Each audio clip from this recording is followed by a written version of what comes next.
2019 সালে সৌদি আরবের শ্রম মন্ত্রণালয়ে নতুন দুটি আইন সংযুক্ত করা হয়েছে।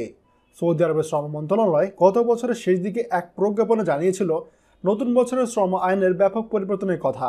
প্রবাসী এবং স্থানীয় শ্রমিক ও মালিক পক্ষের জন্য সঠিক ও আরও আধুনিক সুষ্ঠু নিয়ম নীতি শ্রম আইনে সংযুক্ত করা হবে বলে জানিয়েছিলেন। এরই ধারাবাহিকতায় নতুন কয়েকটি নীতিমালা ইতিমধ্যে গ্রহণ করেছে সৌদি আরবের শ্রম মন্ত্রণালয়। আসুন দেখে নিই কোন কোন আইনে কি পরিবর্তন এলো এবং নতুন কি যোগ হলো। কফিল, কোম্পানি, মুয়াসসাসা কোনোভাবেই শ্রমিকের আকামা, পাসপোর্ট, হেলথ ইন্স্যুরেন্স কার্ড আটকে রাখতে পারবে না।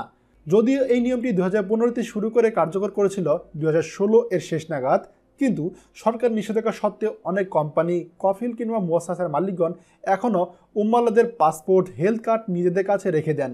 নিজের কাছে রাখার মূল কারণ হচ্ছে যদি কখনো উম্মাল্লাকে বেতন দিতে না পারে কিংবা কোনো কারণে কোম্পানি মুয়াসসাসার নিতাকাত লাল অবস্থা থাকে, তাহলে যেন কোনো উম্মাল অন্যত্র তানাজুল বা কাফালা হয়ে যেতে না পারে। তবে এখন নতুন আইনের নতুন উদ্যোগের কারণে মালিকপক্ষ আর কোনোভাবেই প্রবাসীদের পাসপোর্ট তথা অন্য প্রয়োজনের কার্ডসমূহ নিজের কাছে রাখতে পারবেন না। আদেশ অমান্যকারীদের জন্য রয়েছে জরিমানা এবং নিতাকাত বিরূপ রিভিউ। মালিকপক্ষের আইন অমান্য ও জরিমানা পরিশোধ। শ্রম মন্ত্রণালয়ের কোনো কারণে যদি মালিকপক্ষ কোনো গোষ্ঠী বা ব্যক্তি মালিককে কর্মক্ষেত্রে অনিয়ম বা আদেশ না মানার কারণবশত কোনোরূপ জরিমানা করে, তাহলে সেই জরিমানা 15 দিনের পরিবর্তে 60 দিনের মধ্যে পরিশোধ করার সময় দেওয়া হয়েছে। আর কর্মক্ষেত্রে অনিয়ম 30 দিনের মধ্যে ঠিক করার পরিবর্তে কমিয়ে 15 দিনের মধ্যে করতে বলা হয়েছে। সার্ভিস বেনিফিট আইনে পরিবর্তন। শ্রম মন্ত্রণালয় 2019 সালের নতুন শ্রম আইন পরিবর্তনের মূল দুটি আইন মূলত সার্ভিস বেনিফিট সংক্রান্ত। এই আইনের আওতায় মালিকপক্ষ একজন শ্রমিককে কোনোরূপ সার্ভিস বেনিফিট না দিয়েই চাকরিচ্যুত করতে পারবেন যদি সেই শ্রমিক নিচে উল্লেখিত স্ট্যাটাসে থাকেন। 1. কোনো শ্রমিক যদি ছুটি ব্যতীত 15 দিন কর্মস্থলে অনুপস্থিত থাকে এবং বছরে 30 দিন অনুপস্থিত থাকে। 2. কোনো শ্রমিক যদি কর্মস্থলে সহকর্মীদের সাথে মারামারি বা হাতাহাতি করে এবং সিনিয়র কর্মীদের যেমন ম্যানেজার কিংবা উচ্চপদস্থ কোনো কর্মকর্তাকে গালি দেয় কিংবা সোশ্যাল মিডিয়ায় বাজে মন্তব্য করে কিছু লেখে।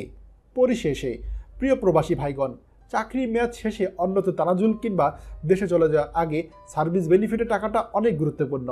নিজের মনের খাস মেটাতে দয়া করে মালিক পক্ষের অনুমতি ছাড়া কেউ কাজে অনুপস্থিত থাকবেন না এবং মাথা গরম করে ঝগড়াঝাটি করতে যাবেন না। এতে দিন শেষে কিন্তু আপনারই ক্ষতি।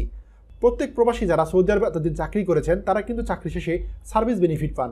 আপনাদের সামান্য ভুলের কারণে আপনারা সার্ভিস বেনিফিট নাও পেতে পারেন, তাই দয়া করে এই বিষয়গুলো মাথায় রাখবেন। ভিডিওটি খুবই গুরুত্বপূর্ণ, তাই দয়া করে সকল প্রবাসী ভাইদের সঙ্গে এখনই শেয়ার করে তাদেরকে দেখার সুযোগ করে দিন। আর সৌদি আরবের সকল গুরুত্বপূর্ণ খবরাখবর সবার আগে পেতে TJN24 চ্যানেলটি সাবস্ক্রাইব করতে ভুলবেন না। ধন্যবাদ। বাংলাদেশের প্রথম প্রবাসী নির্ভর ভেরিফাইড ইউটিউব চ্যানেল TJN24, তাই দেরি কিসের, এখনই আমাদেরকে সাবস্ক্রাইব করুন। সাবস্ক্রাইব করতে সাবস্ক্রাইব আইকনে ক্লিক করুন এবং বেল আইকনটি চাপুন, যাতে আমাদের কোনো নতুন ভিডিও আপনি মিস না করুন।